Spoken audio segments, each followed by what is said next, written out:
Hi all, welcome to my channel Jenny's perspective. இன்றைக்கி என்ன பார்க்க போகிறோன்னு பார்த்தீங்கன்னா, நல்லா சுட சுட கோவக்காய் கிரேவி. இந்த கோவக்காய் கிரேவி வந்து எல்லாத்துக்குமே ரொம்ப நல்லாயிருக்கும். ஆப்பத்தோட நல்லாயிருக்கும். அதுக்கப்புறம் வந்து சப்பாத்தி, ரொட்டி, புல்கா, ரைஸோட, அதுக்கப்புறம் மெயினாக பழைய சோறு இருந்தால் இதை வச்சு சாப்பிட்றதுக்கு ரொம்ப நல்லாயிருக்கும். என்கிட்ட இன்றைக்கி வந்து ஆப்பமாக இருந்துச்சு. நல்லா ஆப்பத்தோட இதை கம்பைன் பண்ணி காட்டுறேன் உங்ககிட்ட. இது சேர்த்துக்கு தேவையான பொருட்கள் வந்து 400 to 500 கிராம்ஸ் எவ்வளோ தேவையோ அவ்வளோ எடுத்துக்கோங்க. அதுக்கப்புறம் வந்து ஒரு பிளேட்டில் வந்து தேங்காய், கசகசா, வறுத்த வேர்க்கடலை, முந்திரி, பட்டை, 2 லவங்கம், 2 ஏலச்சி வச்சுருக்கேன், ஏலக்காய். ஸோ இதுதான் வந்து ரொம்ப முக்கியம். இது வந்து ஒரு ஃபைன் பேஸ்ட்டாக அரைச்சி நம்ம செய்யும் போது ஆட் பண்ண போகிறோம். அதுக்கப்புறம் வந்து தின்னாக ஸ்லைஸ் பண்ண டொமேட்டோ, ஆனியனை கட் பண்ணி வச்சுருக்கேன். அதுக்கப்புறம் பார்த்திங்கன்னா வந்து சோம்பு, சீரகம், மிளகு, இது 3 ரொம்ப important ingredient. Grinded powder, kasturi methi, red chilli powder, salt, ginger garlic paste, coriander, நல்லா ஃப்ரெஷ்ஷாக எடுத்து வச்ச கொரியாண்டர். ஒரு கடாய் எடுத்துக்கோங்க. கடாய் ஹீட் ஆனோடனே எண்ணெய் ஊற்றிக்கோங்க. எண்ணெய் நல்லா ஹீட் ஆனோடனே வறுத்த வேர்க்கடலை, முந்திரி பருப்பு, இது எல்லாத்தையும் போட்டு நல்லா வறுத்துக்கோங்க. வறுத்த உடனே ஒரு பட்டை, 2 லவங்கம், 2 ஏலக்காய்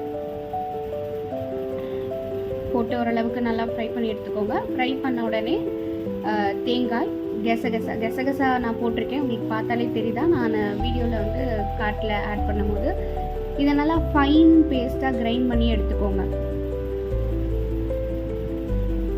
நல்லா ஓரளவுக்கு திக்கான பேஸ்ட்டாக இந்த மாதிரி கிரைண்ட் பண்ணி எடுத்துக்கணும். ஏன்னா இதுதான் வந்து அந்த கிரேவிக்கு ஃப்ளேவர் கொடுக்க போது, டேஸ்ட் ஆட் பண்ண போது. அதுக்கப்புறம் திரும்பவும் அதே கடாயை எடுத்துக்கோங்க, எண்ணெய் ஊற்றிக்கோங்க. எண்ணெய் காஞ்ச உடனே வந்து கோவக்காயை நல்லா ஃப்ரை பண்ணி எடுத்துக்கோங்க. கோவக்காய் ஓரளவுக்கு சுருங்குற அளவுக்கு வதங்கினா போதும். தேவையான அளவு உப்பு ஆட் பண்ணிக்கோங்க. உப்பு ஆட் பண்ணால் இன்னுமே சீக்கிரம் வதங்கிடும். உப்பு போட்டோடனே நான் சொன்னேன் இல்லைங்களா, அந்த கிரைண்ட் பண்ணுறதுக்கு மிளகு, சோம்பு, சீரகம், இதை நல்லா குறன்னு இந்த மாதிரி கன்சிஸ்டன்சியில் கிரைண்ட் பண்ணி எடுத்துக்கணும். அதுக்கப்புறம் ஒரு கடாயில் எண்ணெய் ஊற்றி ஜீரகம் போட்டுக்கணும். ஜீரகம் வந்து பொரியிற ஸ்டேஜில் அடுப்பு நல்லா மைல்டாக வச்சுக்கோங்க, ஏன்னா கருகிற போது சீரகம். அது நல்லா பொரிஞ்சு வர ஸ்டேஜில் வந்து தின்னாக ஸ்லைஸ் பண்ணி வச்சுருக்க வெங்காயத்தை நல்லா வதக்கி எடுத்துக்கோங்க. ஓரளவுக்கு கிளாஸியாக வெங்காயம் அந்த கிரேவியில் வந்து ஆட் பண்ணியிருக்கிறதே தெரியாத அளவுக்கு ஓரளவுக்கு வதக்கி எடுத்துக்கோங்க நல்லா. அதுக்கு பிரியாணிக்கு வதக்கிற மாதிரி ரொம்ப ப்ரௌனிஷாக அந்த மாதிரி வதக்கிடாதீங்க. ஓரளவுக்கு சுடுங்கிற அளவுக்கு நல்லா வதக்கிக்கோங்க. அதுக்கப்புறம் வந்து கருவேப்பிலை ஆட் பண்ணியிருக்கேன். இந்த கருவேப்பிலையும் ஆனியனும் இந்த அளவுக்கு வந்து கன்சிஸ்டன்சி வதங்கியிருக்கணும். ஃபஸ்ட்டு காமிச்சு இல்லைங்களா, அந்த அளவுக்கு. அதுக்கப்புறம் டொமேட்டோ ஆட் பண்ணோடனே கன்சிஸ்டன்சி இந்த அளவுக்கு இருக்கணும். அதுக்கப்புறமா வந்து இந்த ஃபைன் பேஸ்ட்டாக கிரைண்ட் பண்ணி வச்சுருக்கோம் இல்லையா, இந்த முந்திரி, வேர்க்கடலை, கசகசா, கோக்னட், இதெல்லாம் போட்டு கிரைண்ட் பண்ணி வச்சு இந்த பேஸ்ட் இதில் ஆட் பண்ணி நல்லா வதக்கி எடுத்துக்கோங்க. இந்த கிரேவியோட நல்லா இந்த பேஸ்ட்டை மிக்ஸ் பண்ணி கிரைண்ட் பண்ணி வச்சுருக்கேன். இந்த பேஸ்ட் ஆட் பண்ண உடனே இந்த கோவக்காய் வந்து ஃப்ரை பண்ணதை எடுத்து வச்சுக்கிறேன். அதுக்கப்புறம் அந்த மிக்ஸி ஜாரில் இருக்கிற பேலன்ஸ் கிரேவியும் தண்ணி ஊற்றி அலசி இதில் ஆட் பண்ணிக்கோங்க. ஆட் பண்ணதுக்கப்புறம் வந்து மிளகாய் தூள் ஆட் பண்ணிக்கோங்க. மிளகாய் தூளோட கொஞ்சம் இந்த கிரேவி நல்லா பிளெண்ட் ஆகணும். பிளெண்ட் ஆகணுன்னே கட் பண்ணி வதக்கி வச்சுருந்த இந்த கோவக்காவை வந்து சேர்த்துக்கோங்க. இந்த மிளகாய் தூளும் அந்த கோவக்காவும் சேர்ந்தோடனே அந்த கிரேவியே பாருங்கள் கலர்ஃபுல்லாக இருக்குது. லைட்டாக தண்ணி விட்டுக்கோங்க. தண்ணி விட்டோடனே ஒரு கிரேவி கன்சிஸ்டன்சிக்கு வரும். கொஞ்சம் தண்ணியாக இருக்குது. அந்த கிரேவி கன்சிஸ்டன்சிக்கு வரும்போது ஃபைனலாக நம்ம என்னென்ன ஆட் பண்ணணுமோ அதை ஆட் பண்ணி கம்ப்ளீட் பண்ண வேண்டிக்கிட்டான். இப்போ வந்து கிரேவி பார்த்திங்கன்னா இந்த மாதிரி ஒரு கன்சிஸ்டன்சி வரும்போது இந்த சோம்பு, சீரகம், மிளகு, இந்த கிரைண்ட் பண்ணி வச்சுருக்க பவுடரை இந்த ஸ்டேஜில் ஆட் பண்ணிக்கோங்க. ஆட் பண்ணி நல்லா ஸ்டர் பண்ணிக்கோங்க.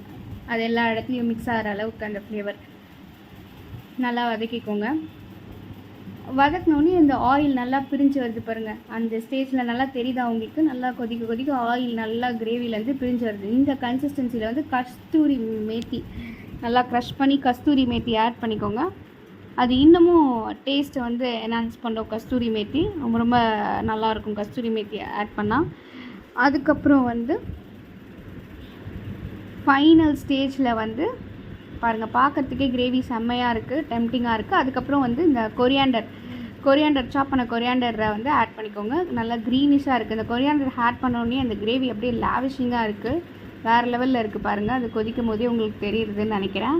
இந்த கிரேவி வந்து எல்லாத்துக்குமே ரொம்ப ரொம்ப டேஸ்ட்டாக இருக்கும், சூப்பராக இருக்கும். அடுப்பை வந்து அடி பிடிக்காத அளவுக்கு நம்ம கிண்டி விட்டே இருக்கணும்.